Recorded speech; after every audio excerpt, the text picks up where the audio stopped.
어느 늦은 여름밤 서울의 한 아파트 단지에서의 일이었다. 이 아파트 단지는 1990년대에 지어져 세월의 흔적이 곳곳에 남아 있었다. 외벽은 색이 바래고 복도는 낡아 생명력이 느껴지지 않았다. 그러나 이곳의 주민들은 오랜 시간 함께 살아온 탓에 서로를 가족처럼 여기고 있었다. 주인공인 나는 이런 오래된 아파트 단지에서 살아왔다. 여느 날과 다름없이 늦게까지 회사에서 일을 하고 집으로 돌아가는 길이었다. 땀을 식히며 아파트 현관에 도착했을 때 눈에 들어온 것은 어두운 복도, 불빛에서 깜빡이는 형광등이었다. 불빛 아래 낡은 벽지에 얼룩이 남아있어 더욱 음산하게 보였다. 엘리베이터를 타고 10층에 내린 나는 무심히 집으로 걸어갔다. 그런데 집 앞에 다다르자 왠지 모를 싸늘한 기운이 느껴졌다. 무언가 잘못된 느낌이 들었지만 별일아니겠지 하고 문을 열었다. 집안은 고요하고 이웃집에서 가끔 들려오는 웃음소리만이 고요함을 깼다. 평소와 같이 씻고 침대에 누워 휴대폰을 보며 하루를 마무리하던 중 갑자기 복도의 형광등이 깜빡이는 소리가 들리기 시작했다. 그 소리가 점점 가까워지는 것처럼 느껴져 문득 등골이 오싹해졌다. 그 순간 한참 전에 사라졌다는 13층에 대한 괴담이 떠올랐다. 이 아파트에는 실제로는 없는 13층이 존재한다는 것이었다. 무엇인가에 홀리면 13층의 엘리베이터 문이 열린다고 했다. 오랫동안 이 괴담은 단지 전설처럼 전해져 내려왔고 몇몇 사람들은 실제로 무언가를 봤다고 주장했지만 모두들 흥미로운 이야기일 뿐이라며 넘겼다. 그러나 그날 밤 나는 그 소름 끼치는 기운을 떨칠 수 없었다. 복도의 소리는 점점 가까워져 왔고 침대에 누운 채 이불을 머리까지 뒤집어 쓴 나는 두려움에 떨며 가능한 모든 귀신 이야기를 생각해내었다. 그때 갑작스럽게 집에 초인종이 울렸다. 반사적으로 몸을 일으켜 초인종을 확인해 보았지만 문 밖에는 아무도 없었다. 두려움은 증폭되었고 주변의 모든 것이 나를 위협하는 것만 같았다. 이런 상황 속에서도 다시 잠자리에 든 나는 깊은 잠에 빠지게 되었다. 꿈속에서 나는 낯선 복도에 서 있었다. 그곳은 분명히 우리 아파트 단지의 복도였지만 낯설고 이상한 기운이 감돌았다. 끝이 보이지 않는 하얀 벽과 쩍쩍 갈라진 마룻바닥이 마치 나를 환영하는 것 같았다. 궁금증과 두려움에 사로잡혀 있는 순간 반대편에서 형체를 알 수 없는 그림자가 걸어오기 시작했다. 가는 복도는 점점 어두워지고 발자국 소리는 가까워졌다. 나의 몸은 꿈속에서 마비가 된 듯 움직일 수 없었다. 숨이 막히기 시작하며 심장이 미친 듯이 뛰기 시작했다. 그림자가 바로 눈앞에 도달했을 때 나는 비명을 지르며 잠에서 깨어났다. 땀에 젖은 몸으로 숨을 고르며 시계를 보니 새벽 3시가 막 지난 시간이었다. 창밖으로는 여전히 어두운 밤이지만 복도에서는 여전히 깜박이는 형광등 소리가 훌놀이 돌아왔다. 나는 머리를 흔들며 그 모든 것이 단지 꿈이었기를 기도했다. 다음 날 나는 이웃들에게 이 기이한 경험을 털어놓았지만 대부분은 그저 웃으며 넘길 뿐이었다. 하지만 일부 주민들은 나를 조용히 불러 13층에 전설이 다시 살아난 것 같다며 경고했다. 물론 그들은 누구에게도 이 이야기를 하지 않았으면 좋겠다고 당부했다. 그 후로도 가끔 그 복도에서 불빛이 깜빡이거나 누군가 없는 곳에서 발소리가 들리는 현상이 반복됐지만 어떤 대답도 찾지 못했다. 그렇게 시간이 지나고 점점 나는 그 악몽을 잊어갔다. 하지만 가끔씩 엘리베이터를 탈 때면 그날의 악몽이 떠올라 나도 모르게 13층 버튼을 쳐다보곤 했다. 아파트 단지가 철거되고 새로운 건물이 들어설 때까지 그 전설은 여전히 그곳에 남아있는 듯했다. 그리고 나는 가끔 이렇게 생각한다. 그날 만약 내가 꿈에서 깨어나지 않았다면 지금쯤 나는 어디에서 무엇을 하고 있을까?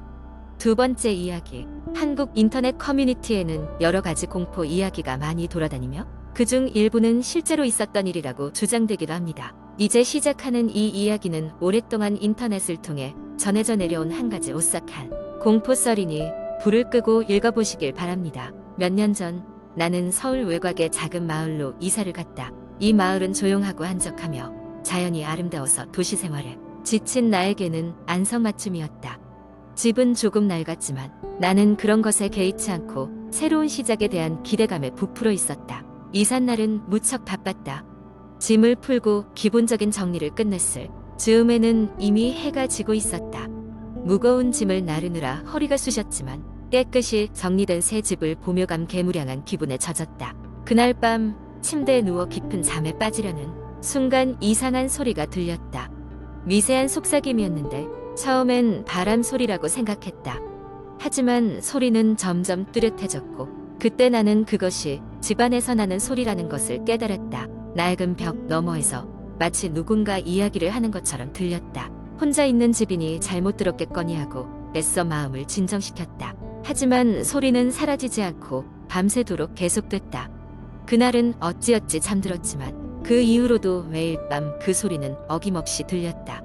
며칠 후 나는 이웃들과 친해지기 위해 동네 모임에 참석했다. 거기서 나는 전에 이 집에 살았던 가족에 대한 이야기를 들을 수 있었다. 나의 집은 한때 잘 나갔던 사업가의 것이었는데 그가 파산을 하고 가족들에게 큰 위기를 안긴 뒤 집 곳곳에서 가족의 소리가 들린다는 소문이 돌고 있었다. 사람들은 그 소리가 아버지를 원망하는 가족들의 영혼일 것이라고 수군거렸다. 나는 그 이야기를 듣고 나서 섬뜩한 기분을 감출 수 없었다. 그날 밤 더욱 집중해서 소리를 들었다. 여전히 모호한 속삭임으로 들렸지만 가끔씩 분노에 찬 울부짖음과 절망적인 신음 소리도 섞여 있었다. 나는 무서움에 사로잡혀 괜히 집 주변을 둘러보기도 했다. 점점 나는 그 소리에 익숙해져 갔고 그저 무생물에서 나오는 자연 현상일 거라는 합리화로 스스로를 안심시키려 애썼다. 하지만 어느 날 밤 나는 확실히 그 소리가 내 이름을 부르는 것을 들었다. 그 순간 소름이 돋고 심장이 멎을 것 같은 공포가 몰려왔다. 나는 정신을 차리고 휴대폰을 들고 소리가 나는 쪽을 비추며 천천히 걸어갔다. 그때 갑자기 소리가 뚝 끊겼다. 정적이 흐르는 순간 나는 더 큰 불안감에 휩싸였다. 그리고 이어지는 순간 거실에 불이 깜빡이더니 꺼져버렸다. 나는 집 밖으로 달려나가 이웃에게 도움을 청했다. 다음 날 점검을 나온 전기 기술자는 낡은 배선이 문제가 있었던 것이라고 했다. 그 이야기를 듣고 잠시 안도했지만 소리의 정체는 여전히 설명할 수 없었다. 나는 그 집에서 더는 살 수 없다고 판단하고 조용히 이사를 준비했다. 마지막 날 밤 나는 그 소리를 다시 들었다. 이번에는 아주 분명히 내 이름을 부르며 여기에서 나가지 마 라는 소리를 들었다. 나는 등골이 오싹해졌고 그 길로 새벽에 차를 몰아 그 집을 떠났다. 그 일을 겪은 후로 나는 소리가 나는 집에 대한 이야기나 홀린 집이라는 이야기를 들으면 자연스레 긴장하게 된다. 그리고 그 집은 지금도 빈 채로 남아있다고 한다. 새로운 입주자를 기다리면서 말이다. 당신이 그 집을 지나게 된다면 누군가의 속삭임에 귀를 기울여보라. 혹시 모를 일이다. 세 번째 이야기. 한국 인터넷에는 다양한 공포 이야기가 전해지고 있습니다. 그 중에서도 가장 유명한 곤지암 정신병원에 얽힌 이야기를 바탕으로 하나의 긴 이야기를 만들어 보겠습니다. 곤지암 정신병원이라고 들어본 적이 있는가? 경기도 어느 깊은 산속에 자리 잡은 이 폐쇄된 정신병원은 오랜 시간 동안 공포의 대명사로 불렸다. 이곳에는 들어갔다가 나오지 못한 사람들이 있다는 소문이 무성하다. 나도 처음에는 그런 이야기들이 그저 도시 전설일 뿐이라고 생각했다. 하지만 여름방학 때 친구들과 한번 가보기로 결정하면서 그 생각이 변화하기 시작했다. 우리는 밝은 대낮에 병원에 도착했다. 외관은 이미 세월의 흔적을 가득 품고 있었고 붉게 녹슨 철제 문은 우리에게 환영받지 못한 방문자임을 상기시키는 듯했다. 하지만 청춘의 호기심은 그 어떤 경고도 무시하기 마련이다. 우리는 손전등을 켜고 내부로 발을 들였다. 처음에는 아무 일이 일어나지 않았다. 고요한 복도와 텅 빈 병실들이 우리를 맞았다. 곳곳에 버려진 의료기구들과 군데군데 벽에 달린 바람에 흔들리는 커튼이 을씨년스럽게만 느껴졌다. 친구 중 한 명이 기이한 소리를 들었다고 말했을 때 우리는 비로소 긴장하기 시작했다. 가만히 귀를 기울여 보니 희미한 발걸음 소리와 마치 누군가 낮게 중얼거리는 소리가 들려왔다. 우리는 소리의 근원을 찾기 위해 소리가 나는 방향으로 걸어갔다. 그때 갑자기 강한 바람이 불어오며 문이 자동으로 닫혔다. 닫힌 문 너머로 낯선 사람의 실루엣이 보였던 것 같기도 했다. 심장이 미친 듯이 뛰기 시작했다. 공포가 점차 우리의 호기심을 잠식하기 시작했다. 친구들과 나는 더 이상 전진할 수 없겠다는 생각에 돌아서서 출구를 향해 달리기 시작했다. 하지만 병원의 구조는 우리가 처음 들어올 때와는 다르게 변해 있었다. 마치 끝없는 미로 속에 갇힌 듯이 온통 같은 복도만이 이어졌다. 우리의 발걸음 소리가 에코처럼 울려 퍼지며 점점 더 혼란스럽게 만들었다. 어느새 날은 어두워졌다. 방전된 손전등 하나만이 카오스 속 우리의 유일한 빛이었다. 이때 우리는 깨달았다. 우리가 들어온 출입구는 이제 어떤 수단으로도 찾을 수 없게 되었다는 것을 말이다. 비상구 표시마저 어디론가 사라져버렸다. 그렇게 한참을 헤매던 중 우리는 결국 병원의 한 지하실 문 앞에 도달했다. 도망칠 수 없다는 것을 깨달은 우리는 겁에 질린 채 문을 열고 안으로 들어갔다. 그리고 그곳에서 오래된 병원 기록들이 담긴 서류더미와 녹음된 테이프들을 발견했다. 우리는 테이프를 재생하기로 했다. 낡은 테이프 레코더에서 삐걱거리는 소리와 함께 흐릿한 음성이 흘러나왔다. 그것은 병원의 전 원장의 목소리였다. 그는 실험체이자 환자들이 병원에 갇히게 되었던 실험과 그 결과에 대해 담담하게 설명하고 있었다. 그의 목소리에는 점점 걷잡을 수 없는 광기가 스며들어 있었다. 이야기를 다 듣고 난 우리의 등골은 오싹해졌다. 그 순간 우리가 갇힌 이유를 알 수 있었다. 우리는 단순한 호기심이 불러온 덫에 걸린 것이었다. 병원은 과거의 원장이 남긴 비극과 실험의 잔재로 형성된 시간이 멈춘 공간이었다. 결국 그날 밤을 병원에서 보낸 우리는 아침이 되어 밖으로 나왔다. 믿을 수 없겠지만 아침이 되자 모든 것이 원래대로 돌아와 있었다.